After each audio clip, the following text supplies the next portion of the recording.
हा गोळीबार म्हणजे माझ्या मते तरी मला जीवेठार मारण्याकरता हा गोळीबार करायचा विचार होता, पण आम्ही काही कारणास्तव हायकोर्टात होतो आणि हायकोर्टातून आम्ही निघणार एवढाच आम्हाला फोन आला का असं आपल्या ऑफिसच्या गेटवर फायरिंग झालेली आहे.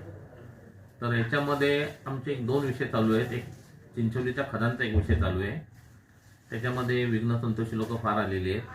त्याचं एक धनंजय इरमाळी आलेला आहे, दुसरा तो महेश बनोटे आलेला आहे आणि त्यांच्या मागे आपल्या इकडचे आमदार पण आलेले आहेत. तर या सगळ्या कारणांमुळे हा प्रकार झालेला आहे असं मला वाटते. तर आम्ही तिथपर्यंत पोचू नये आमच्या धंद्यामध्ये, तुम्ही घरातच बसून राहावा ह्या उद्देशाने फायरिंग झालेली दिसते किंवा आम्हाला जीवेठार मारण्याचा यांचा प्लॅनिंग आहे असं वाटते. थ्रेट कॉल 2 वर्षापूर्वी आले होते, तेव्हा ते थ्रेट कॉल साईनाथ शेटे, बाळू आपटे, राजू आपटे, विकास गुप्ते आणि मनोहर म्हस्कर या ग्रुपतर्फे थ्रेटिंग कॉल आलं तर या प्लॉटमधून बाहेर निघा, नाहीतर तुम्हाला आम्ही गोळ्या घातल्याशिवाय सोडणार नाही.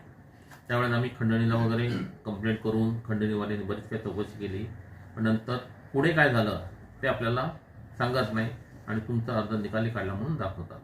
हाच हा या प्रकारातून हे झालेलं असं आम्हाला वाटते. आणि आमदारांच्या वरती माझ्याकडे कॅसेट आहेत का, जो माणूस सांगतो का हे मिटवाचं असे म्हणतात, तर आमदार म्हणतात नाही मिटवाचं, असे ते किलर म्हणतात. याचा अर्थ काय? पोलिसांना काय आरोपी पकडून द्या बस, बाकी काय नाही. कोण येते दाखवा आम्हाला, म्हणजे आम्हाला सगळं काय बॅकग्राऊंड आहे ते समजेल.